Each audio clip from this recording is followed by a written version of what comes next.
प्रिय भावको जय श्री कृष्ण। आज मैं आपको विवाह में या कोई शुभ कार्य में कौन कौन से योग होते हैं वो टालने चाहिए, अन्यथा आपका काम बनेगा नहीं और विपरीत असर भी पड़ सकता है। देखिए कौन कौन से योग हैं जो टालने चाहिए शुभ काम में और विवाह में।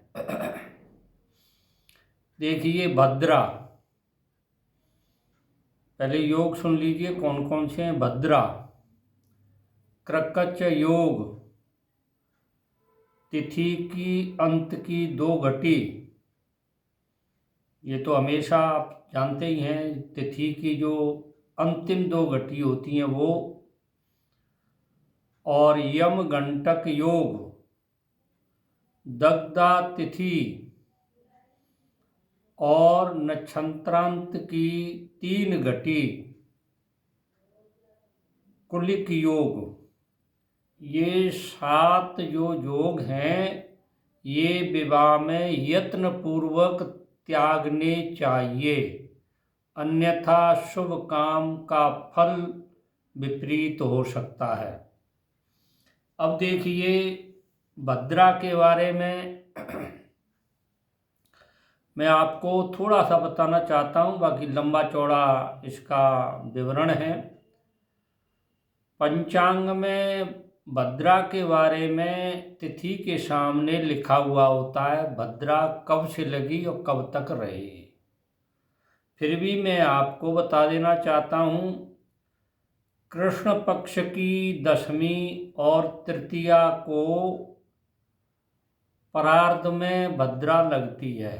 परार्ध मतलब तिथि को 2 भागों बांटते हैं, पहले को कहते हैं पूर्वार्ध, दूसरे भाग को कहते हैं परार्ध, यानी तिथि को 2 भागों बांटते हैं बराबर बराबर। परार्ध का मतलब बाद वाला भाग। तो कृष्ण पक्ष की 10वीं और तृतीया को तिथि के परार्ध भाग में भद्रा लगती है,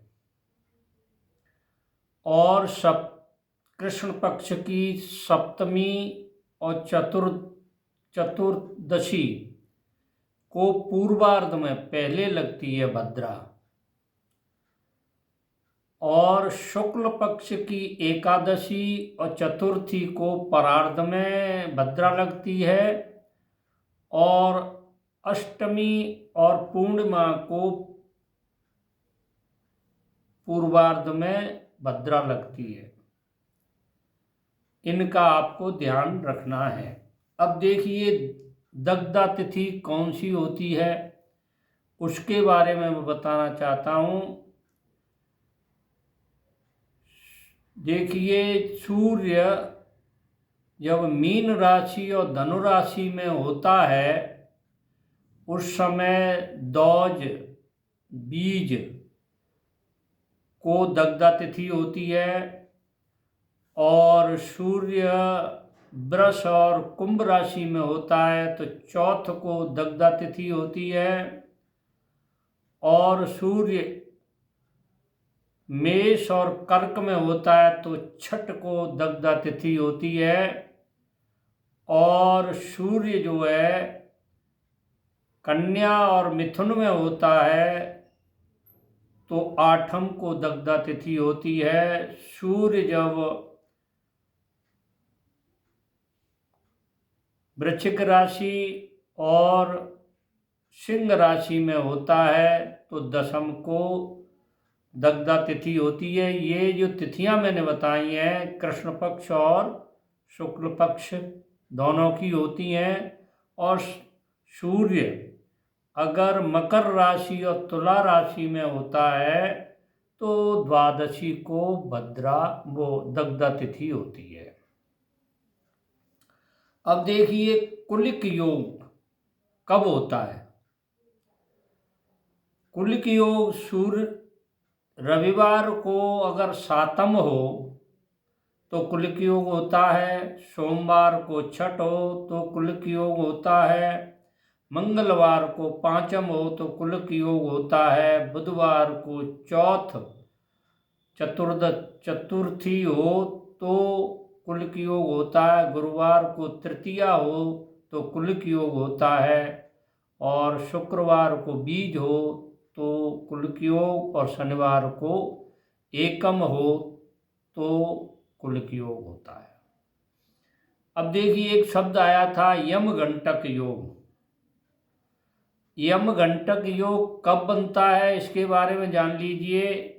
रविवार को मघा नक्षत्र, सोमवार को विशाखा नक्षत्र, मंगलवार को आद्रा नक्षत्र, बुधवार को मूला नक्षत्र, गुरुवार को कृतिका नक्षत्र, शुक्रवार को रोहिणी नक्षत्र, शनिवार को हस्त नक्षत्र हो तो यमगंटक योग होता है। इसको टालना चाहिए। एक क्रकच योग आया था, तो देखिए क्रकच योग कब होता है। रविवार को द्वादशी, सोमवार को 11, मंगलवार को 10वीं, बुधवार को 9 और गुरुवार को 8 और शुक्रवार को 7, शनिवार को 6। ये अगर तिथि हो तो क्रकच योग होता है। मैंने ये 7 योग बताए, एक बार फिर सुन लीजिए। भद्रा नंबर 1, क्रकच योग 2 नंबर, 3 नंबर तिथि की अंत की 2 घटियाँ, 4 नंबर यमगंटक योग जो मैंने बताया अभी, और 5 नंबर दग्धा तिथि, दग्धा तिथि का भी बता दिया। 6 नंबर नक्षत्रांत की 3 घटी और कुलिक योग। ये शुभ कार्य और विवाह में त्यागने चाहिए अगर आपको सफलता प्राप्त करनी है। मेरी ये बात अच्छी लगी हो तो मेरे चैनल को सब्सक्राइब करें, लाइक करें, शेयर करें। जय श्री कृष्ण।